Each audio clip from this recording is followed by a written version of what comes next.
اللہ جل بندوں کے لیے ان کی ہدایت اور رہبری اور رہنمائی کے لیے لا ریب کتاب کو نازل کیا، اور بارہا اس کتاب میں اللہ تعالیٰ نے یہ فرمایا کہ ہم نے کوئی شے ایسی نہیں ہے جو اس میں ذکر نہ کی ہو، ہم نے کچھ بھی رہنے نہیں دیا، ہم نے سب کچھ خشکی طریقہ کوئی بھی معاملہ حضرت انسان کا جو اس کی زندگی سے متعلق ہے، ہم نے کسی بھی معاملے کو مسئلے کو رہنے نہیں دیا، چھوڑا نہیں، وہ سب کا سب ہم نے کتاب میں ذکر کیا۔ اور پھر نبی سرور عالم صلی اللہ علیہ وسلم کو شارع کی حیثیت سے بھیجا کہ قرآن کریم کے بعض مقامات جن کی شریعت نے ہمیں پاسداری کرنے کا حکم دیا، جن کا ہمیں حکم دیا گیا کہ ان پر عمل کیا جائے، ان پر عمل کیسے ہوگا؟ نبی سرور عالم صلی اللہ علیہ وسلم نے ہمیں ان آیات کی تشریح کر کے، ان آیات پر عمل کر کے، ان آیات کی تفسیر اپنی ذات کے حوالے سے بیان فرمائی کہ ایسے ان پر عمل کیا جائے گا۔ جیسے قرآن کریم فرما رہا ہے نماز قائم کرو، قرآن فرما رہا ہے زکوٰۃ دو، قرآن فرما رہا ہے حج کرو۔ نماز کیسے قائم کی جائے گی، کن کن اوقات میں کتنی کتنی رکعات ہیں، زکوٰۃ کب ہے، کس مال میں کتنی زکوٰۃ ہے، حج کیسے کیا جائے گا، حج کے ارکان کیا ہیں، یہ سارے کے سارے نبی سرور عالم صلی اللہ علیہ وسلم نے کر کے بتائے۔ تو قرآن اور حدیث یہ دونوں کو اگر ملا لیا جائے تو پھر ہم یہ کہہ سکتے ہیں، اور یہ لا ریب کلام ہوگا کہ ہماری زندگی کے حوالے سے کوئی ایک مسئلہ بھی ایسا نہیں جو ہمیں کتاب و سنت میں نہ ملتا۔ ہاں، ہماری کمی کوتاہی ضرور ہو سکتی ہے کہ ہم اس میں سے وہ مسئلہ تلاش نہ کر سکیں یا ہم اس میں وہ مسئلہ ہمیں نہ ملے، ایک الگ بات ہے۔ اس حوالے سے سورہ بقرہ کے اندر ایک بڑی اہم آیہ مبارکہ، اور وہ چند آیات جن کو اگر سمجھ لیا جائے اور اس کے بعد پھر آگے مزید سورہ بقرہ کے اندر اللہ تعالیٰ حضرت ابراہیم علیہ نبینا علیہ السلام کا ذکر کرتے ہیں اور ملت ابراہیمی کا ذکر کرتے ہیں۔ اللہ تعالیٰ ارشاد فرما رہا ہے کہ وَمَن يَرْغَبُ عَن مِّلَّةِ إِبْرَاهِيمَ إِلَّا مَن سَفِهَ نَفْسَهُ، کہ ملت ابراہیمی سے سوائے بے وقوف شخص کے کوئی منہ نہیں پھیرے گا، یعنی وہ شخص جو بے وقوف ہوگا وہ تو منہ پھیر سکتا ہے، عقل مند آدمی، فہم رکھنے والا، شعور رکھنے والا کبھی بھی دین ابراہیمی سے، ملت ابراہیمی سے منہ نہیں موڑے گا۔ تو قرآن نے یہاں فرمایا وَمَن يَرْغَبُ عَن مِّلَّةِ إِبْرَاهِيمَ، کون ہے جو ملت ابراہیمی سے روح گردانی کرے گا، پھر جائے گا؟ ہاں، إِلَّا مَن سَفِهَ نَفْسَهُ، سوائے بے وقوف کے، کہ بے وقوف شخص تو منہ پھیر سکتا ہے، جو بے وقوف نہیں ہے وہ ملت ابراہیمی سے منہ نہیں پھیرتا۔ اس کے بعد اللہ فرما رہے ہیں وَلَقَدِ اصْطَفَيْنَاهُ فِي الدُّنْيَا، ہم نے انہیں چن لیا، دنیا میں ہم نے چنا، آخرت میں ہم ان کو ضرور مرتبہ عطا فرمائیں گے۔ پھر آگے چل کے اللہ فرما رہے ہیں کہ ابراہیم علیہ السلام اس دین پر تھے جب ہمیں یہ نصیحت کر دی گئی کہ کون ہے جو ملت ابراہیمی سے منہ موڑے گا۔ آگے اللہ فرماتے ہیں وَوَصَّىٰ بِهَا إِبْرَاهِيمُ بَنِيهِ، ابراہیم علیہ السلام نے اپنے بیٹوں کو وصیت کی کہ اسی دین پر قائم رہنا۔ ابراہیم علیہ السلام نے بھی وصیت کی اور یعقوب علیہ السلام نے بھی وصیت کی۔ قرآن کے جملے ہیں یا بنی، اے میرے بچوں، ان اللہ اصطفیٰ لکم الدین، بے شک اللہ تعالیٰ نے تمہارے لیے یہی دین، اسی دین کو، اسی دین اسلام کو اللہ نے تمہارے لیے پسند کیا۔ ابراہیم علیہ السلام بھی یہ وصیت کرتے ہیں اور یعقوب علیہ السلام بھی یہ وصیت کرتے ہیں کہ اسی دین پر رہنا۔ پہلے اللہ نے کیا فرمایا؟ ہم نے ملت ابراہیمی کو چنا اور ہم نے اس کو اتنا پسند کیا کہ کون اس سے منہ موڑے گا۔ وہ شخص جو بے وقوف ہے وہ منہ موڑے گا، اس کے علاوہ کوئی اس سے منہ نہیں موڑ سکتا۔ اس کے بعد پھر کہا کہ ابراہیم علیہ السلام نے اپنے بچوں کو وصیت کی، یعقوب علیہ السلام نے اپنے بچوں کو وصیت کی، ان اللہ اصطفیٰ لکم الدین، کہ اللہ نے تمہارے لیے یہ دین چن لیا، فلا تموتن الا وانتم مسلمون، اب تم بے دینے نہ مرنا۔ سادہ سے لفظوں میں اس کا ترجمہ یہ ہے، فلا تموتن، تو تم نہ مرنا، الا وانتم مسلمون، مگر اس حال میں کہ تم مسلمان ہو، بے دینے نہ مرنا، اللہ نے تمہارے لیے دین منتخب کر لیا۔ اب آگے چلتے ہیں، سورہ بقرہ کی آیہ مبارکہ نمبر 133 اللہ فرماتے ہیں ام کنتم شہداء، اے قرآن پڑھنے والے کیا تو اس موقع پر موجود تھا؟ تجھے پتہ ہے اذ حضر یعقوب الموت، جب موت یعقوب علیہ السلام کو آنے لگی، جب وہ اس دنیا فانی سے رخصت ہونے لگے، ان کا دم آخری آیا، انہوں نے اپنے بچوں کو جمع کیا۔ یعقوب علیہ السلام اپنے بچوں سے ان کو جمع کر کے سوال کرتے ہیں، ما تعبدون من بعدی، ایک نبی اپنے آخری وقت بچوں کو جمع کر کے پوچھ رہا ہے، اے میرے بچوں یہ بتاؤ میرے بعد کس کی عبادت کرو گے، کس کی بندگی کرو گے، کس کے آگے سجدہ کرو گے، کس کے آگے جھکو گے؟ باپ کا سوال ہے بیٹوں سے، بتاؤ بچوں ما تعبدون من بعدی، کس کی عبادت کرو گے میرے بعد؟ تو بچے جواب دیتے ہیں نعبد الہک و الہ آبائک، اے ابا ہم آپ کے خدا کی عبادت کریں گے، وہ صرف آپ کا خدا نہیں، و الہ آبائک، وہ آپ کے آبا کا بھی خدا ہے، ابراہیم کا، اسماعیل کا، اسحاق کا، الہ واحدہ، الہ واحدہ، وہ ایک الہ واحد ہے جس کی ہم نے عبادت کرنی ہے، وَنَحْنُ لَهُ مُسْلِمُونَ، اور ہم تو اس کے فرما بردار ہیں۔ اب اس آیہ مبارکہ کے تحت ائمہ مفسرین نے جو کچھ لکھا وہ بہت اہم ہے۔ فرماتے ہیں کہ ماں باپ کی یہ ذمہ داری ہے کہ وہ اپنے بچوں کو وصیت کر کے جائیں، صرف مال کی وصیت نہ کریں، ان کو دین کے حوالے سے بھی تیار کریں کہ اس حد تک ان کو پتہ ہو کہ ہم نے کیا کام کرنا۔ لیکن ہمارے معاشرے میں افسوس ایسا نہیں ہوتا۔ ہمارے معاشرے میں بندر بانٹ صرف مال کی ہوتی ہے، تقسیم صرف مال ہوتا ہے، اور صرف آخری وقت میں اگر کوئی شخص مالدار ہو تو سب کی نظریں اس کے مال پر ہوتی ہیں۔ قرآن نے یہ بھی بیان کیا سورہ بقرہ کے اندر ہی کہ مال ہتھیانے کے لیے اس نے اپنے ہی کو مار کے کسی اور کے دروازے پہ ڈال دیا، جس کی وجہ سے یہ سورہ بقرہ کا جو مشہور واقعہ ہے، جس بنا پر اس کا نام بھی اسی واقعے سے منسوب کر کے رکھا گیا۔ اور اس کی ہمارے سامنے آج مثالیں ہیں کہ دولت کے لالچ میں، بلکہ ابھی پچھلے ہفتے ایک ایسی ویڈیو بھی دیکھنے کو ملی کہ بھتیجوں نے چچا کو مسجد میں آ کے مارا صرف جائیداد کے تنازع پر، جو سوشل میڈیا پر خبر پہنچی کہ یہ اس حد تک سنگین معاملہ ہو چکا ہے کہ صرف دولت کا حصول جو ہے وہ انسان جو ہے کہتا یہ مر جائے، اس کا مال مجھے مل جائے۔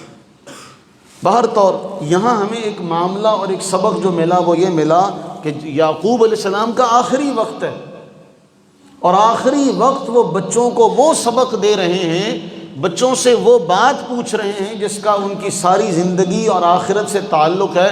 ما تعبدون من بعدی، میرے بعد کس کی عبادت کرو گے؟ یہ معمولی سا جملہ نہیں، ماں باپ کے لیے، بڑوں کے لیے خاص طور پہ یہ جملہ اہم ہے کہ وہ اس حد تک تھے کہ جاتے وقت سوال کرتے کیا کرو گے میرے بعد، کہ ہم بھی اپنی اولادوں کو اس طرح تیار کر جائیں کہ انہیں عبادت کے معاملے میں پتہ ہو۔ اب اس سوال کو ذہن میں رکھیے گا، یعقوب علیہ السلام نے آخری وقت جو سوال کیا، ما تعبدون من بعدی، میرے بعد کس کی عبادت کرو گے، اس سوال کو ذہن میں رکھیے گا کہ یعقوب علیہ السلام نے، قرآن فرما رہا جب ان کو موت آنے لگی تو انہوں نے اپنے بچوں سے پوچھا میرے بعد کس کی عبادت کرو گے، یہ ذہن میں رکھیے گا۔ آگے چلتے ہیں، قرآن کریم حضرت اسماعیل علیہ السلام کا ذکر فرماتا سورہ مریم میں، اسماعیل علیہ السلام کا ذکر کیا جاتا ہے، فرمایا جاتا ہے وَاذْكُرْ فِي الْكِتَابِ اسماعیل، اے حبیب پیارے صلی اللہ علیہ حبیبہ دائما ابدا وبارک وسلم، آپ اسماعیل کا ذکر کریں، کتاب میں اسماعیل علیہ السلام کا ذکر کریں۔ اِنَّهُ كَانَ صَادِقَ الْوَعْدِ، پہلی بات کہ وہ وعدے کے سچے، وعدے کے سچے، وَكَانَ رَسُولًا نَبِيًّا، صاحب رسالت نبی۔ اور اس کے بعد اگلا جملہ، پہلے ابراہیم علیہ السلام کا، یعقوب علیہ السلام کا، اور اب حضرت اسماعیل علیہ السلام کا علیحدہ ذکر آ رہا ہے، وَكَانَ يَأْمُرُ أَهْلَهُ بِالصَّلَاةِ وَالزَّكَاةِ، کہ اسماعیل علیہ السلام وعدے کے سچے، صاحب رسالت نبی، لیکن اپنے گھر والوں کو حکم کیا دیتے ہیں؟ نماز کا حکم دیتے، زکوٰۃ کا حکم دیتے۔ قرآن کا یہ تسلسل ہمیں ملا، ابراہیم علیہ السلام سے شروع ہوا، یعقوب علیہ السلام کا ذکر ہوا، اسماعیل علیہ السلام کا ذکر ہوا کہ اسماعیل علیہ السلام اپنے گھر والوں کو حکم دیتے تھے نماز کا اور زکوٰۃ کا۔ اور آگے چلتے ہیں تو اللہ تعالیٰ نے نبی سرور عالم صلی اللہ علیہ وسلم کو حکم فرمایا، جو سب سے بڑی اہمیت کی ہم سب کے لیے ان ساری باتوں کے ساتھ، وَأْمُرْ أَهْلَكَ بِالصَّلَاةِ، اے حبیب صلی اللہ علیہ وسلم اپنے اہل و عیال کو نماز قائم کرنے کا حکم دیجئے، وَاسْتَبِرْ عَلَيْهَا، اور خود بھی اس پر قائم رہیے، اپنے گھر والوں کو حکم دیجئے اور خود بھی اس پر قائم رہیے۔ اب دیکھیے، سب سے پہلے ابراہیم علیہ السلام، اس کے بعد یعقوب علیہ السلام، اس کے بعد اسماعیل علیہ السلام، نبی سرور عالم صلی اللہ علیہ وسلم۔ قرآن کریم نے 4 انبیاء کا بالخصوص تذکرہ کیا کہ وہ اپنی اولادوں کو حکم دیتے ہیں، کس بات کا؟ کہ اللہ تعالیٰ کی بندگی کرو، اللہ تعالیٰ کی عبادت کرو۔ اسماعیل علیہ السلام کے حوالے سے واضح حکم ہے کہ اپنی اولاد کو حکم دیتے نماز قائم کرنے کا، اور نبی صلی اللہ علیہ وسلم کو حکم دیا وَأَمُرْ أَهْلَكَ بِالصَّلَاةِ، اور اہل کے معنی جو بلاغت کے امام ہیں، کیونکہ عربی فصیح و بلیغ زبان ہے، جو عربی لغت کے امام ہیں، وہ فرماتے ہیں کہ اہل کے اندر صرف وہ گھر والے نہیں آتے، اہل کے اندر سارے دوست، رشتہ دار اور نبی صلی اللہ علیہ وسلم کی امت بھی آپ کے اہل میں شمار ہوتی ہے۔ اب اس آیت میں اپنے آپ کو اہل میں رکھیے کہ ہم نبی صلی اللہ علیہ وسلم کے اہل میں ہیں، اور اللہ نے حکم اپنے محبوب کو کیا دیا؟ وَأْمُرْ أَهْلَكَ بِالصَّلَاةِ، اے حبیب صلی اللہ علیہ وسلم اپنے اہل کو نماز کا حکم دیں، وَاسْتَبِرْ عَلَيْهَا، اور خود بھی اس پر قائم رہیں۔ ان 4 واقعات کے بعد اگلا جو سورہ تحریم کے اندر اللہ نے واضح طور پر فرمایا، اس میں ہم سب کو خطاب کر کے کہا گیا، ہم سب کو مخاطب کیا جا رہا۔ پہلے تو انڈائریکٹلی بات تھی کہ انبیاء کا ذکر کیا گیا، اشارتاً تو وہ بھی یہی بات ہے کہ اگر ابراہیم علیہ السلام کا ذکر کیا جا رہا ہے کہ وَوَصَّىٰ بِهَا إِبْرَاهِيمُ بَنِيهِ وَيَعْقُوبُ، کہ ابراہیم نے اپنے بیٹوں کو اسی بات کی وصیت کی، علیٰ نبینا علیہ السلام، تب بھی ہمیں حکم ہے۔ یعقوب علیہ السلام کا ذکر آیا تب بھی ہمیں حکم ہے، اسماعیل علیہ السلام کا ذکر آیا تب بھی ہمیں حکم ہے، نبی صلی اللہ علیہ وسلم کا ذکر آیا تب بھی ہمیں حکم ہے۔ ان سب بھی اگر احکامات کو کوئی شخص نہ مانے، نہ سمجھے، تو پھر وہ اللہ نے اسے ڈائریکٹلی خطاب کیا، یا ایھا الذین آمنوا، اے ایمان والو۔ اور اس خطاب کا جو طرز بیان ہے، کاش کہ کوئی اس کو سمجھ سکے، قوا انفسکم، اے ایمان والو بچاؤ، بچاؤ اپنے آپ کو، قوا انفسکم، بچاؤ خود کو۔ اور اس کے بعد اس بچانے کو خود اپنی ذات تک محدود نہیں کیا گیا، فرمایا وَأَهْلِيكُمْ، اپنے گھر والوں کو بھی بچاؤ، خود بھی بچو، اپنے گھر والوں کو بھی بچاؤ۔ کس سے؟ نارن، آگ سے بچاؤ، جہنم سے بچاؤ۔ وقودها الناس والحجارہ، جس کا ایندھن انسان ہیں، پتھر ہیں۔ اور فرمایا جس کے اوپر ایسے سخت ملائکہ غلاظ شداد، ان کے اندر رحم کا مادہ نہیں رکھا اللہ نے واضح طور پر ذکر کر دیا۔ کون سی بات ہے جو اللہ نے ابہام میں رکھی ہے، مبہم رکھی ہے؟ فرمایا علیہا ملائکہ غلاظ شداد، وہ رحم سے خالی، زور آور، کوئی شے ان کا دل نرم نہیں کر سکتی، ان کو پسیج نہیں سکتی کہ بھئی وہ ترس کھا لیں گے، نہیں، ان سب چیزوں سے خالی ہیں، اور ان سب چیزوں سے خالی ہونے کے ساتھ ساتھ بڑے سخت ہیں۔ اور تیسرا فرمایا لا یعصون اللہ ما امرہم ویفعلون ما یؤمرون، سب سے اہم بات یہ کہ وہ اللہ کے نافرمان نہیں ہیں۔ تم تو ہو، ہم تو ہیں، اے حضرت انسان تم تو نافرمان ہو سکتے ہو، لا یعصون اللہ، وہ اللہ کے نافرمان نہیں ہیں۔ ما امرہم ویفعلون ما یؤمرون، جو انہیں حکم ملے گا وہ اس کو کرنے میں کوئی تاخیر سستی نہیں کریں گے، وہ تمہارے رونے کو نہیں دیکھیں گے، وہ اللہ کے حکم کو دیکھیں گے کہ اللہ کا حکم کیا ہے۔ دیکھیں ایک مریض، ایک بچہ روتا ہے، چیختا ہے، چلاتا ہے، تو کیا اس کو ڈاکٹر دوائی نہیں دیتا؟ کیا اس کو پھر وہ انجیکشن نہیں لگاتا؟ تو یہ تو علاج کی غرض سے ہے۔ ایک مثال ہمارے سامنے آ گئی کہ وہاں تو پھر یہ ہوگا کہ وہ آپ کا چیخنا، رونا، چلانا، اے انسان تمہارا یہ چیخنا چلانا کسی کام نہیں آئے گا، نہ وہ دیکھیں گے، جو رب نے ان کو حکم دیا وہ اس کو کر گزریں گے۔ اب ان ساری آیات کو ذہن میں رکھیے، ابراہیم علیہ السلام، یعقوب علیہ السلام، اسماعیل علیہ السلام، آقا کریم سرور عالم صلی اللہ علیہ حبیبہ دائما ابدا، اور اس کے بعد پھر پورے ایمان والوں کو خطاب کر کے اللہ فرما رہے ہیں اے ایمان والوں بچاؤ، اپنے آپ کو بچاؤ۔ اس کا معنی یہ ہوا کہ جس آیت میں قرآن میں لا ریب کلام میں اللہ نے مجھے، آپ کو، ہم سب کو کہا، مخاطب کر کے کہا اے ایمان والو، اے زید، عمر، بکر، سارے جتنے بھی ہیں، اے فلاں، اے فلاں، اے فلاں، اپنے آپ کو بچاؤ، اپنے آپ کو بچاؤ۔ لیکن ہمارا اہل سنت کا جو معاشرہ بدقسمتی سے جو پنپ رہا ہے، جو رواج پا رہا ہے، وہ کیا پا رہا ہے؟ ہمارے ذہنوں میں یہ بات انڈیل دی گئی، دوزخ میں میں تو کیا، میرا سایہ نہ جائے گا۔ اے واعظ، وہ قبر کا خوف دے دے کہ قبر کا نام لے لے کر مجھے لوگ ڈراتے ہیں، یہ جو ڈرانے، اور اے ملا تو ڈرانا، تیرا کام ڈرانے والا ہے، اور یہ کام تو خود رب العزت ہر ایمان والے کو مخاطب کر کے فرما چکا ہے۔ تم نے تو آج کہا نہ ڈراؤ، تم نے تو آج کہا کہ یہ صرف مولویوں کی باتیں ہیں، وہ عذاب قبر سے ڈراتے ہیں، وہ جہنم سے ڈراتے ہیں، یہ مولویوں کا کام ہے۔ تو پھر اس کام کو تو سب سے پہلے اللہ جل وعلا قرآن میں فرما چکا، یا ایھا الذین آمنوا قوا انفسکم واہلیکم نارا، اے ایمان والو اپنے آپ کو بھی بچاؤ، اپنے گھر والوں کو بھی بچاؤ۔ پھر رب کو بھی کہو، پھر رب کو بھی کہو کہ ربا تو کیوں ڈرونا، وہاں تو میرا سایہ نہیں جائے گا۔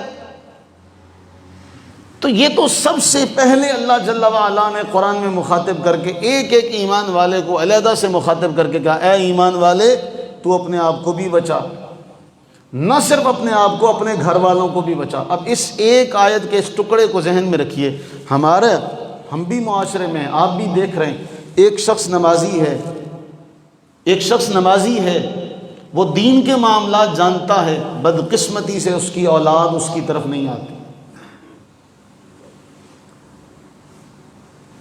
آپ مساجد میں جا کے حالات دیکھ لیں، جو مسجدوں کے حالات ہیں، بوڑھے بوڑھے آپ کو اذان دینے والے ملیں گے۔ اب اس بوڑھے کا تلفظ ٹھیک ہے نہیں ٹھیک ہے، اس کو پڑھنا آتا ہے نہیں پڑھنا آتا، ایک الگ بات ہے، یہ الگ بحث ہے۔ لیکن جتنی بھی مساجد کی اکثریت ہے، اور آپ شہروں میں چلے جائیں تو شہروں میں پھر یہی صورتحال ہے، بڑی بڑی کالونیوں میں چلے جائیں تو وہاں پھر جو گھر میں بوڑھے رہتے ہیں وہ بوڑھے مسجدوں میں جاتے ہیں، ان کی اس عمر میں گھر میں کوئی سنتا نہیں ہے، وہ سارا زور جا کے مسجد میں نکالتے ہیں، یہ نہیں صحیح ہوا، وہ نہیں صحیح ہوا، وہ نہیں صحیح ہوا۔ جس کو گھر میں ٹائم پہ کھانا نہ ملے وہ جا کے وہ مسجد میں سب سے بڑا متقی پرہیزگار بن جاتا ہے، معذرت کے ساتھ، لیکن حالات یہی ہیں۔ شہروں کے اندر چلے جائیں، ہم نے شہروں میں حالات دیکھے، کالونیوں میں چلے جائیں، ہم نے وہاں پہ حالات دیکھے، بوڑھے بوڑھے جو ہیں وہ مسجد میں بیٹھے ہوئے ہیں، بوڑھے بوڑھے، نوجوان وہاں پہ نظر نہیں آتے۔ باقی مسجدوں میں چلے جائیں، اذان دینے کے لیے الا ماشاء اللہ آپ کو اکثریت جو ہوگی وہ بوڑھوں کی ملے گی، ان میں کوئی نوجوان طبقہ جو ہوگا وہ اس طرف یا دلچسپی نہیں لیتا، یا اس طرف اس کو رہنمائی نہیں کی گئی، یا اس کی اس طرف رغبت نہیں دلائی گئی۔ تو یہ جو جملہ ہے قو انفسکم، تم خود تو اس طرف آ گئے، تم خود تو اس طرف آ گئے، تمہیں تو اللہ نے ہدایت دے دی، تو گھر والوں کو بھی بتاؤ کس نے ہدایت دینی تھی، گھر والوں کو بھی تمہیں نے ہدایت دینی تھی، تمہیں نے بتانا تھا۔ اسی لیے قرآن کا یہ جملہ بہت اہمیت کا حامل ہے، اے ایمان والو اپنے آپ کو بھی بچاؤ، اپنے گھر والوں کو بھی بچاؤ۔ ہم نے گھروں میں، اللہ تعالیٰ ہم سب کو اپنی رحمت کا صدقہ ہمیں ہمارے گھر والوں کو، اہل و عیال کو محفوظ رکھے۔ ہم اپنے گھروں میں سیکیورٹی کا ہر ممکن انتظام کرتے ہیں، دروازہ بند کیا جاتا ہے، لائٹیں بند کی جاتی ہیں، سردیوں میں ہیٹر بند کیا جاتا ہے کہ یہ چیز چلتی نہ چھوڑی جائے، ان کو تنبیہ کی جاتی ہے استری چلتے ہوئے نہ چھوڑنا، اور حفاظت کا ہر ممکن انتظام، بجلی کے لیے تو ہم اس کی حفاظت کے لیے ہر ممکن انتظام، بریکر وغیرہ کا انتظام کرتے ہیں تاکہ ہمارے بچے محفوظ رہیں۔ تو جس طرح ہم دنیاوی معاملات میں، دنیاوی امور میں ان کی حفاظت کا انتظام کر، جس طرح ایک ماں ایک چھوٹا بچہ جسے پتہ نہیں ہے کہ سردی کیا ہے اور وہ زبان سے کچھ کہہ نہیں سکتا، تو ماں اس کے احساسات کا ادراک کرنے والی ذات ہوتی ہے، وہ اس کو سردی سے بچنے کے لیے اس کو کپڑے پہنا دیتی ہے۔ بچہ بڑا بھی ہو جائے تو ماں کہتی بہت بار سردی آ کچھ پا کے جائیں، کہتی کہ نہیں کہتی؟ تو یہی پریکٹس یہ ہمارے ہاں جاری ہے، یعنی یہ کوئی ایسا کام نہیں ہے کہ ہمارے لیے مشکل ہے، باقی سارے معاملات میں یہ کام ہو رہا ہے۔ ہم گھر سے نکلتے وقت بچے کو نصیحت کرتے ہیں، پوت سائیکل موٹر سائیکل کھڑی کرنی، لا کے کھڑی کری، کرتے ہیں کہ نصیحت نہیں کرتے؟ ہم اپنے بچے کو جب باہر بھیجتے ہیں تو اس کو نصیحت کرتے ہیں، بیٹے ایسے نہیں کرنا، ایسے کرنا۔ تو بس اسی پریکٹس کو مزید وسیع کرنے کی ضرورت ہے کہ جب ہم خود دین کے راستے پر چل پڑے تو بیٹے کو بھی چلائیں، بیٹی کو بھی چلائیں، بچے تو بھی پڑھ۔ اس لیے کہ اللہ نے فرمایا اے ایمان والو قو انفسکم و اہلیکم۔ اور مجھے ایک بڑا حسین جملہ ممتاز مفتی کا، وہ کہتے ہیں کہ مجھے ایک دانا نے، میرے استاذ نے ایک جملہ کہا تھا کہ نصیحت کرنے کی چیز نہیں ہے، کر کے دکھانے کی چیز ہے۔ نصیحت کرنے کی شے نہیں، نصیحت کر کے دکھانے کی چیز ہے۔ باپ گھر میں سویا پڑا ہے، ماں گھر میں سوئی پڑی ہے، اور وہ بیٹے کو آواز دے کے کہتی چل پت نماز کا ٹائم ہو گیا، پڑھنے چلا جا، چل بیٹے یہ کام کر لے، چل بیٹے یہ کام کر لے، تو قرآن پڑھ لے۔ ہمارے گھروں میں کبھی جا کے اپنے گھروں میں دیکھیے گا، الا ماشاء اللہ، الا ماشاء اللہ، سب گھروں میں نہیں لیکن اکثریتی یہی معاملہ ہے کہ گھروں میں قرآن کھولنے کے لیے، تو پہلے دور میں وقت ہوا کرتا تھا، پہلے دور میں ماں باپ بیٹھ جاتے، گھر کا بڑا بیٹھ جاتا، بچوں کو لے کے رات کو کہانیاں سناتے، ان کو نصیحت بھری باتیں بتاتے۔ بچوں کے پاس جو ہمارے دور کے بچے تھے، ہمارے دور کے جو لوگ ہیں، ان کے پاس بڑوں سے سیکھنے کا بہت وقت تھا۔ ہمارے اس دور کے جو بچے ہیں، ان کے پاس ہمارے پاس بیٹھنے کے لیے وقت نہیں ہے۔ اور تھوڑا سا اور آگے چلے گئے تو یہ ہمارے ہاتھ سے، ہمارے دور میں کیا کہتے تھے، اب یہاں دیہات میں کیا معمول تھا کہ بھئی بچہ 7-8 سال کا ہوتا تب اس کو اسکول بھیجا جاتا تھا، ایسا ہی ہے نا، 7-8، اور سارے جانتے ہیں کہ میں پہلے دن کب کلاس میں گیا تھا، کب اسکول گیا تھا۔ کسی سے پوچھ کے دیکھیں، اسے پتہ ہوگا کہ میں پہلے دن جب اسکول گیا تو میں اتنا بڑا تھا۔ لیکن ہمارے بچے اب تو ٹوڈلر کلاسیں آ گئی ہیں کہ 2.5 سال کے بچے کو داخل کرا دو، دودھ بھی وہ پلائیں گے، تو پھر ہم وہ چھاپ بھی ان کے اوپر ان کی چڑھتی ہے۔ تو ہمارے بچے اس لیے جہاں وقت ملے، تھوڑا سا وقت ملے، اس وقت کی قدر کریں، اس کو غنیمت جانیں، ان کو تھوڑا بہت بتانے کی کوشش کریں، سمجھانے کی کوشش کریں، کبھی موقع ملے تو پیار سے۔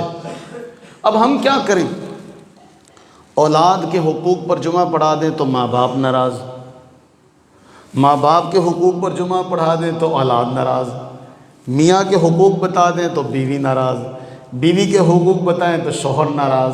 اچھا پھر پتہ کہتے کہ گل دسی پوری نہیں دسی، ادھی دسی ہے۔ اللہ کے بندے بتاؤ کیا کریں، کس کو راضی کریں؟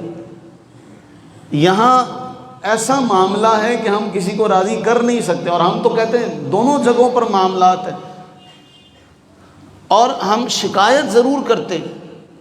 مجھے ایک بزرگ کہنے لگے جی یہ میرا کہنا نہیں مانتا، مجھے پوچھتا نہیں ہے، فلاں نہیں کرتا، یہ جہنمی ہے، یہ ماں باپ کا نافرمان ہے، یہ فلاں کرتا، یہ نہیں کرتا، اس کو بتائیں قرآن میں کیا لکھا ہوا ہے، ہمارے سامنے اف بھی نہ کرے۔ بیٹا مجھے باہر جا کے کہنے لگا پا جی 4 سال لنਘ گئے مینوں پت کہہ کے بلایا نہیں ہے گا،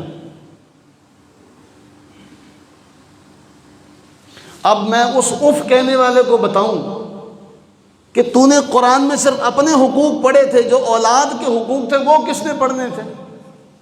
افتؤمنون ببعض الکتاب وتکفرون ببعض، کہ کتاب کا اپنے والا حصہ لے لیا، اگلے والا حصہ چھوڑ دیا، ابھی اس کا تعلق مجھ سے نہیں ہے۔ تو ہم اس ڈگر پر ہمارے ہاں معاشرے میں لوگ چل پڑے۔ تو قرآن نے ہمیں واضح طور پر اصول دیا کہ کیا خود بھی بچو، اپنے اہل و عیال کو بھی بچاؤ، اور نبی سرور عالم صلی اللہ علیہ حبیبہ دائما ابدا آپ کا طریقہ یہ رہا، جو قرآن میں اللہ نے فرمایا نا وَأْمُرْ أَهْلَكَ بِالصَّلَاةِ، سورہ طٰہٰ میں، اے حبیب آپ اپنے اہل کو نماز کا حکم دیں اور خود بھی اس پر قائم رہیں، خود بھی اس پر اونچی، خود بھی اس پر۔ اور نبی سرور عالم صلی اللہ علیہ وسلم کس قدر قائم رہے؟ امام ابن ابی حاتم نے اپنی تفسیر میں لکھا صرف نبی صلی اللہ علیہ وسلم کا یہ طریقہ نہیں رہا، کہتے ہیں سارے انبیاء اور مرسلین کا یہی طریقہ ہے، یہی شیوا ہے کہ جب بھی انہیں کوئی گھبراہٹ آتی، کوئی مشکل آتی، وہ نماز شروع کر دیتے۔ یہ جملہ معمولی نہیں ہے، کاش کہ آپ اس جملے کی اہمیت کو سمجھیں۔ وہ کہتے ہیں امام ابن ابی حاتم لکھتے ہیں سارے انبیاء اور مرسلین جب بھی ان کو کوئی مشکل، کوئی گھبراہٹ آتی تو وہ نماز شروع کر دیتے، جو ان کے دور میں جو اللہ تعالیٰ نے ان کے لیے لازم کی تھی۔ اور پھر جامع ترمذی کی حدیث ہے 2466 نمبر، رسول اللہ صلی اللہ علیہ وسلم نے فرمایا، اللہ تعالیٰ یہ ارشاد فرماتا ہے، حدیث قدسی ہے، اللہ تعالیٰ یہ ارشاد فرماتا ہے یا ابن آدم، اے آدم کے بیٹے، تفرغ لعبادتی املأ صدرک غنا، تو میری عبادت کے لیے فارغ ہو جا، میں تیرے سینے کو غنا سے بھر دوں گا، میں تیرے سینے کو غنا سے بھر دوں گا، اور تجھے بے پرواہی سے پر کر دوں گا کہ تو بے پرواہ ہو جائے گا۔ اور پھر اس میں میری عبادت کے لیے فارغ ہو، میں تیرا سینہ امیری سے غنا کر دوں گا، امیری عطا کر دوں گا، تجھے بے پرواہ کر دوں گا، تیری فقیری کو، تیری حاجت کو، سب کو میں ذمہ لیتا ہوں اپنا، تیری فقیری بھی دور کروں گا، تیری حاجت بھی پوری کروں گا، یہ سب میرے ذمہ۔ لیکن اگر تو نے ایسا نہ کیا، اللہ فرماتا ہے ملأت یدیک شغلا ولم اسد فقرک، تو پھر تیرا دل اشغال سے بھر دوں گا، یہ کام بھی، وہ کام بھی، فلاں بھی، تو کہے گا یار ٹائم ہی نہیں ملتا، اور تیری فقیری بند نہیں کروں گا، تیرا فقر بند نہیں کروں گا۔ آج آپ دیکھیں، آپ کسی کو کہیں یار نماز، یار رات کو میں بڑی دیر سے سوتا ہوں اس لیے صبح مجھ سے اٹھا نہیں جاتا، یہ کس کو دے رہے ہو آرگومنٹ؟ یہ کس کے سامنے اپنا بیانیہ پیش کر رہے ہو؟ کس کو دلیل دے رہے ہو؟ کس کو اپنا یہ جواب دے رہے ہو کہ جی میرے پاس وقت نہیں ہے؟ یہ کس کو تم یہ دے رہے ہو؟ یار میں دکان پر تھا، وہاں پہ گاہک بہت آ گئے تھے اس لیے میں نماز پڑھنے نہیں آ سکا۔ کس کو یہ دھوکہ؟ کس کو؟ وہاں گاہک بھیجے کس نے تھے؟ کیا وہاں گاہک میں آپ دنیا والے سارے مل کے بھیجنا چاہیں تو کسی کے، آپ بازاروں میں چلے جائیں، ایک چھوٹی سی مثال ہے، آپ شہر کے بازاروں میں چلے جائیں، دایاں حصہ آپ کو پر رونق نظر آئے گا، بایاں حصہ اسی بازار کا خالی نظر آئے گا۔ کس کے ہاتھ میں ہے یہ؟ اب آپ سوچیں کہ یار یہاں بھی وہی لوگ ہیں، وہاں بھی وہی لوگ ہیں، لیکن ایک حصے پر رش زیادہ ہے، دوسرے پر کم ہے، کہ کیوں؟ ایک دکان، اس کے سامنے وہی کام والی دکان ہے، ایک دکان پر گاہکوں کا ہجوم ہے، دوسرا دکان والا خالی۔ کیا یہ کسی بندے کے ہاتھ میں ہے؟ کیا یہ کسی میرے آپ کے ہاتھ میں ہے؟ کسی دکان پر گاہکوں کا رش ہونا اور کسی دکان کا گاہکوں سے خالی ہونا؟ اس کے بعد پھر ایک اور سنن ابن ماجہ کی 4105، رسول اللہ صلی اللہ علیہ وسلم نے فرمایا جس نے اپنے تمام غور و فکر کو، قصد و خیال کو اکٹھا کر کے آخرت کے خیال کو ترجیح دی، دنیا کے سارے امور کو، دنیا کی ساری فکروں کو جمع کر کے پھر بھی اس پر آخرت کے فکر کو ترجیح دی اور اسی میں مشغول ہو گیا، اللہ کے نبی فرماتے ہیں اللہ تعالیٰ اسے دنیا کی تمام فکروں سے، پریشانیوں سے محفوظ فرما لے گا۔ لیکن اگر اس نے دنیا کی فکریں پال لی اور آخرت کی فکر کو چھوڑ دیا، بالکل چھوڑ دیا، جس طرح قرآن نے ہمیں فرمایا دنیا کی بھی بھلائی، آخرت کی بھی بھلائی، جس نے صرف دنیا مانگی، فرمایا پھر اللہ کو اس کی کوئی پرواہ نہیں رہے گی، وہ اسی مارا ماری میں کہیں نہ کہیں ہلاک ہو جائے گا، اللہ کو اس کی کوئی پرواہ نہیں۔ تو ہمیں قرآن نے فرمایا، ابراہیم علیہ السلام نے اسی دین کی وصیت کی، یعقوب علیہ السلام نے اسی دین کی وصیت کی، اپنے بیٹوں سے پوچھا میرے بعد کس کی عبادت کرو گے؟ اسماعیل علیہ السلام اپنے گھر والوں کو حکم دیتے ہیں نماز قائم کرنے کا، زکوٰۃ دینے کا۔ نبی سرور عالم صلی اللہ علیہ وسلم اپنی اہل کو، اپنی آل کو حکم دیتے ہیں نماز قائم کرنے کا۔ قرآن فرما رہا ہے اے ایمان والو اپنے آپ کو بچاؤ، اپنے گھر والوں کو بچاؤ۔ اب ایک سادہ سا سوال کہ قرآن نے فرمایا ان کو نماز کی دعوت دو، ان کو نماز کا حکم دو، تو اس کا منع کیا ہوا؟ اس کے اندر وہ ساری باتیں آ گئی جو اس سے پہلے لازمی ہیں، اس کے اندر وہ سارے امور آ گئے۔ جس طرح کوئی بچے کو اس کا باپ کہے پوت، اب تو ایف اے لازمی ہے نا، پہلے میٹرک کہتے تھے، پوت تو ایف اے کر لا، اوکھا سکھا ہو کے اینا کتے کر لا۔ اب بچہ کہے اچھا بچہ اب عقل مند ہو، آج کے بچوں کی طرح ہوشیار ہو، جا کے ایف اے کی کلاس میں بیٹھ جائے، میٹرک اس نے کی نہ ہو تو اس کو کوئی ایف اے کی کلاس میں بیٹھنے دے گا؟ اور وہ کہے جی ابے نے کیا سی فرسٹ ایئر کر لا، ابے نے میٹرک کرنے کا کیا ہی نہیں سی، تو آپ اس کو پاگل کہیں گے کہ عقل مند کہیں گے؟ کہ بھائی جب ابا نے یہ کہا ایف اے کرنے کا تو میٹرک کے بعد ہی ایف اے ہوتی ہے۔ تو جب انبیاء حکم دے رہے ہیں کہ نماز قائم کرو تو جو باقی پہلے والے معاملات ہیں انہیں وہ سکھائے جانے کے بعد انہیں کہا جا رہا ہے کہ نماز قائم کرو۔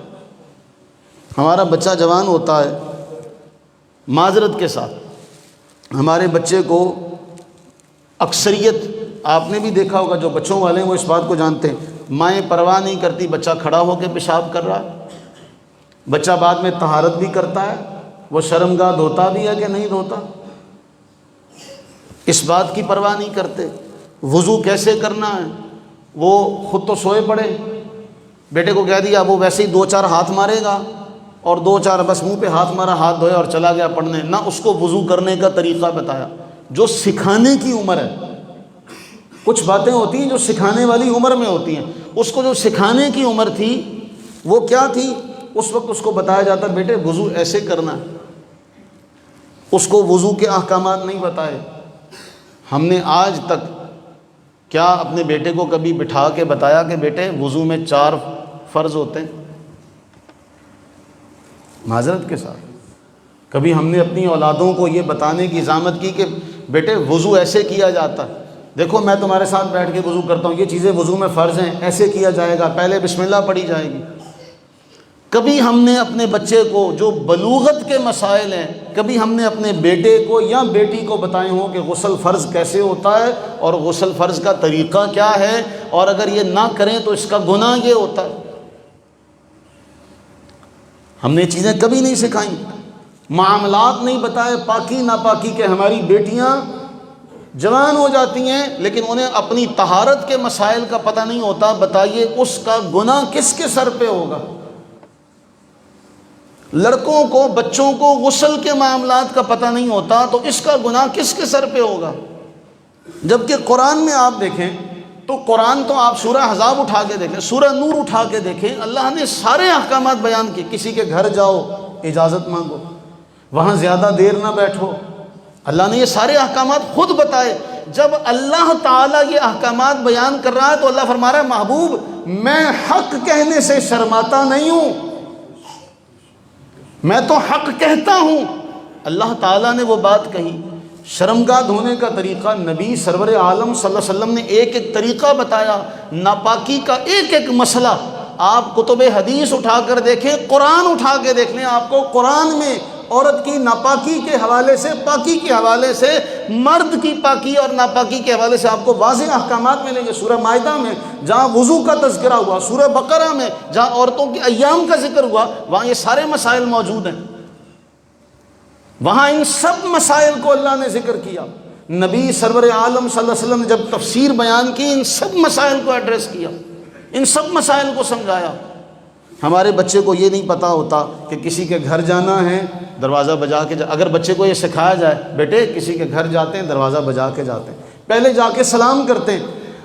اب یہ دستور ہی ختم ہو گیا، یہ دستور ہی ختم ہو گیا، یہ معاملہ ختم ہو گیا کہ جی ان بچے کو تربیت کیسے دی جائے گی۔ اب جب ان سب چیزوں سے نابلد بچہ جب بڑا ہو جاتا ہے تو پھر وہ شرماتا ہے۔ اور ہم نے بھی دیکھا، آپ نے بھی دیکھا، میں نے تو ایسے عینی شاہد ہوں ایسے واقعات کا۔ نکاح کے لیے جاتے ہیں، کسی سے پوچھو یہ نفل کس بات کے ہیں، وقت بھی ہے پڑھنے کا نہیں پڑھنے کا، تو نے وضو بھی کیا ہے کہ نہیں کیا، تو کس بات کے نفل پڑھ رہا ہے، نہ آنے والوں کو پتہ، نہ بھیجنے والوں کو پتہ، نہ پڑھنے والوں کو پتہ۔ ہاں اتنا ضرور ہے، مووی ضرور بن جائے گی، مولوی کو پیسے مل جائیں گے۔ اور وہ سلام اللہ کے گھر میں کس کو سلام کرو، اللہ تو خود سلام ہے۔ اس کا جو فلسفہ ہے وہ بھی نہیں پتہ بدقسمتی سے کہ یہ سفر کے لیے تھے، اور پھر سفر پہ تو سارے جا رہے ہیں، سفر پہ تو سارے جا رہے ہیں، تو سب کے لیے لازم تھا کہ ساری بارات آتی۔ یا تو معذرت کے ساتھ جمعے کا دن ہوتا ہے اور جمعہ سب کا قضا ہو جاتا ہے، جی شادی تھی، وہ سید الایام، دنوں کا سردار، عید کا دن، دگنا صدقے کا ثواب، اللہ کی راہ میں۔ آج صبح ہم نے حدیث پڑھی تھی کہ جس کے پاؤں غبار آلود ہو جائیں گے اللہ اس پر جہنم حرام کر دے گا، اتنی عظمتوں والا دن۔ آپ نے اس دن بینڈ باجا بھی بلایا، اس دن بینڈ باجا بھی بلایا، شادی کی۔ ہاں جی ہم شادی کی وجہ سے نا جی آج ہم جمعہ نہیں پڑھ سکے، نہ جمعہ میرے لیے پڑھنا تھا، نہ جمعہ زید عمر بکر کے لیے پڑھنا تھا، نہ کسی اماں ابا کے لیے پڑھنا تھا، رب کے لیے پڑھنا تھا۔ پھر ہم شکوہ کرتے ہیں یا اللہ گھروں میں برکت نہیں ہے، یا اللہ گھروں میں برکت نہیں ہے۔ بچے کو ساری زندگی لاڈ سے رکھا، بڑا ہو گیا جی وہ مانتا نہیں ہے، بات نہیں مانتا، پھر اس میں کس کا قصور ہے؟ ہم نے بچے کو یہ بچپن سے نہیں سکھایا۔ ہم اس وقت ناظرہ پڑھا کرتے تھے، تو اللہ تعالیٰ میرے والدین کو عمر عطا فرمائے اور سب کے والدین کو اللہ عافیت عافیت سلامتی عطا فرمائے۔ ماں نے ایک بات سکھائی کہ بیٹے جب کسی کے ہاں جاتے ہیں تو پہلے سلام کرتے ہیں، جب کسی کے ہاں جاتے ہیں تو پہلے سلام کرتے ہیں۔ وہ بات پلے سے باندھی 2005 میں اس لیے نہیں کہ میں اپنی بڑائی بیان کروں، صرف ایک بات بتا رہا ہوں، اور اللہ تعالیٰ سب کو ایسے والدین عطا فرمائے، اس لیے یہ بات حدیث نعمت کے طور پہ ماں نے وہ سبق دیا کہ کسی کے ہاں جاتے ہیں پہلے سلام اور یہ حدیث ہے، اللہ کے نبی صلی اللہ علیہ وسلم نے فرمایا بغیر سلام کیے تم سے کوئی چیز مانگے اس کا وہ مطالبہ نہ کرو پورا جب تک کہ وہ سلام نہ کر لیں، پہلے سلام پھر کلام۔ 2005 میں فارغ ہوئے تو والد گرامی نے تحفے کے طور پہ موبائل دیا تھا، وہ میرے پاس آج تک محفوظ پڑا ہوا ہے، تو وہ عادت بنی ہوئی تھی کہ جب بات کرنی پہلے سلام۔ آج بچے اٹھاتے ہیں، بڑے بڑوں کو نہیں پتا، ہلو، وہ کوئی سلام نہیں اور وہ بات کیے جا رہے ہیں۔ تو کزن وغیرہ ملنے کے لیے آئے تو بیٹھے تو والد صاحب نے کہا میں فون کرتا ہوں، دیکھنا اسپیکر پر رکھتا ہوں پہلے وہ کیا کہے گا۔ عزت اللہ نے رکھنی ہوتی ہے، وہ توفیق عطا فرماتا ہے۔ مجھے فون کیا، میں نے کہا السلام علیکم ورحمۃ اللہ، تو پھر وہ بعد میں سارے کزن اکٹھے ہو گئے، تو سانو مروانا وا تیرا کر کے ساڈی بھی آج کلاس لگی۔ تو معاملہ یہ ہے، ہم اپنے بچوں کی تربیت کے معاملے میں واقعتاً سست ہیں، سست روی کا شکار ہیں۔ اللہ سے یہ دعا کریں کہ اللہ تعالی ہمیں یہ توفیق عطا فرمائے۔ ہم بچے کو بتائیں کہ بیٹے فجر کی سنتوں کی اہمیت یہ ہوتی ہے، فجر کی سنتیں ایسے ہوتی ہیں، فجر کی رکعات اتنی ہیں، ظہر کی اتنی ہیں۔ یہاں کسی سے پوچھا، اب اگر سبق یہ ماں نے دیا ہوگا گھر سے کہ بیٹے جمعے کی رکعات اتنی ہوتی ہیں، تو نے پہلے جا کے 4 سنتیں پڑھنی ہیں، یہاں جتنے بڑے ہیں نا ان سب کو پھر ماں باپ کا وہ پرانے دور والا وہ چھتر پڑے گا، کیونکہ ان میں اکثریت جو ہے وہ آگے صرف 2 فرض پڑھ کے چلی جاتی، وہ پہلے والی 4 سنتیں نہیں پڑھتی۔ کیوں؟ اس میں قصور، پیچھے چلے جاؤ۔ اور اگر رونا روئیں، ایک اور بڑی المیہ والی بات، ایک اور بڑا المیہ، ہمارے پاس صبح بچے پڑھتے، اب ان کا تلفظ ہم کیا ٹھیک کرائیں؟ جب ان کو کسی نہ کسی خاتون کے پاس پڑھنے کے لیے بھیج دیا، ان کا لہجہ خراب ہو گیا، اب وہ 1 سال 2 سال اس کے پاس کسی خراب لہجے والے کے پاس پڑھ کے آیا، آپ اس پر زور لگاتے رہیں کہ اس کا لہجہ ٹھیک ہو جائے، وہ ہیکیں لگا پڑے گا، نہ اس کا ہا نکلتا ہے، نہ اس کا ہا نکلتا ہے، نہ اس کا کاف صحیح ہوتا ہے، نہ اس کا کاف صحیح ہوتا ہے۔ بتائیے پھر قصور؟ قاری جی تاڈے کو آندے نوں 6 مہینے ہو گئے، یہ تلفظ نہیں ٹھیک ہویا، پہلے بنیاد کہدے کو رکھائی سی۔ ہم اس پہ بھی غور کریں۔ میرے پاس مجھے کہنے میں کہا جی فلاں اسکول میں داخل کرا دو، وہ وہاں کا تو فرنیچر وغیرہ بھی صحیح نہیں ہے۔ میں کہا اس کا مطلب ہے کہ اسکول کے لیے یہ خیال ہے، اسکول اچھا ہو، یونیفارم اچھا ہو، معیار اچھا ہو۔ عربی پڑھنے کے لیے ہم سب کا معذرت کے ساتھ کوئی معیار نہیں ہے۔